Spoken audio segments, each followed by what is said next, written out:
The Story of Benito. Benito was an only son who lived with his father and mother in a little village. They were very poor, and as the boy grew older and saw how hard his parents struggled for their scanty living, he often dreamed of a time when he might be a help to them. One evening when they sat eating their frugal meal of rice, the father told about a young king who lived in a beautiful palace some distance from their village, and the boy became very much interested. That night when the house was dark and quiet and Benito lay on his mat trying to sleep, thoughts of the young king repeatedly came to his mind, and he wished he were a king that he and his parents might spend the rest of their lives in a beautiful palace. The next morning he awoke with a new idea. He would go to the king and ask for work, that he might in that way be able to help his father and mother. He was a long time in persuading his parents to allow him to go, however, for it was a long journey, and they feared that the king might not be gracious. But at last they gave their consent, and the boy started out. The journey proved tiresome.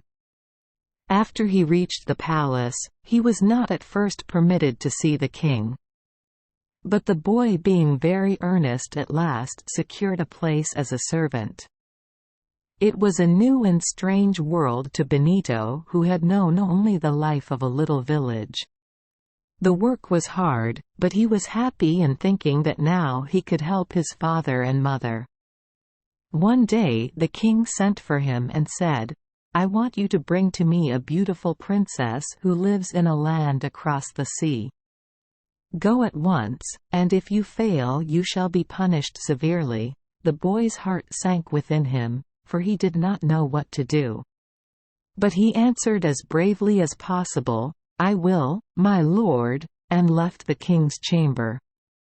He at once set about preparing things for a long journey, for he was determined to try at least to fulfill the command. When all was ready, Benito started. He had not gone far before he came to a thick forest, where he saw a large bird bound tightly with strings. "Oh, my friend," pleaded the bird, "please free me from these bonds, and I will help you whenever you call on me." Benito quickly released the bird, and it flew away, calling back to him that its name was Sparrowhawk. Benito continued his journey till he came to the sea. Unable to find a way of crossing, he stopped and gazed sadly out over the waters, thinking of the king's threat if he failed. Suddenly he saw swimming toward him the king of the fishes, who asked, "Why are you so sad?" "I wish to cross the sea to find the beautiful princess," answered the boy. "Well, get on my back," said the fish, "and I will carry you across." So Benito stepped on his back and was carried to the other shore. Soon he met a strange woman who inquired what it was he sought, and when he had told her, she said, "The princess is kept in a castle guarded by giants. Take this magic sword, for it will kill instantly whatever it touches." And she handed him the weapon. Benito was more than grateful for her kindness and went on full of hope. As he approached the castle, he could see that it was surrounded by many giants, and as soon as they saw him they ran out to seize him, but they went unarmed, for they saw that he was a mere boy. As they approached, he touched those in front with his sword, and one by one they fell dead. Then the others ran away in a panic, and left the castle unguarded. Benito entered, and when he had told the princess of his errand, she was only too glad to escape from her captivity, and she set out at once with him for the palace of the king. At the seashore the king of the fishes was waiting for them, and they had no difficulty in crossing the sea and then in journeying through the thick forest to the palace, where they were received with great rejoicing. After a time the king asked the princess to become his wife, and she replied, "I will, O king, if you will get the ring I lost in the sea as I was crossing it." The king immediately thought of Benito, and sending for him he commanded him to find the ring which had been lost on the journey from the land of the giants. It seemed a hopeless task to the boy, but, anxious to obey his master, he started out. At the seaside he stopped and gazed over the waters until, to his great delight, he saw his friend, the king of the fishes, swimming toward him. When he had been told of the boy's troubles, the great fish said, "I will see if I can help you," and he summoned all his subjects to him. When they came, he found that one was missing, and he sent the others in search of it. They found it under a stone so full that it could not swim, and the larger ones took it by the tail and dragged it to the king. "Why did you not come when you were called?" inquired the kingfish. "I have eaten so much that I cannot swim," replied the poor fish. Then the kingfish, suspecting the truth, ordered it cut open, and inside they found the lost ring. Benito was overjoyed at this, and expressing his great thanks, hastened with the precious ring to his master. The king, greatly pleased, carried the ring to the princess and said, "Now that I have your ring, will you become my wife?" "I will be your wife," replied the princess, "if you will find my earring that I lost in the forest as I was journeying with Benito." Again the king sent for Benito, and this time he commanded him to find the earring. The boy was very weary from his long journeys, but with no complaint he started out once more. Along the road through the thick forest he searched carefully, but with no reward. At last, tired and discouraged, he sat down under a tree to rest. Suddenly there appeared before him a mouse of great size, and he was surprised to find that it was the king of mice. "Why are you so sad?" asked the king mouse. "Because," answered the boy, "I cannot find an earring which the princess lost as we were going through the forest together." "I will help you," said the mouse, and he summoned all his subjects. When they assembled, it was found that one little mouse was missing, and the king sent the others to look for him. In a small hole among the bamboo trees they found him, and he begged to be left alone, for, he said, he was so full that he could not walk.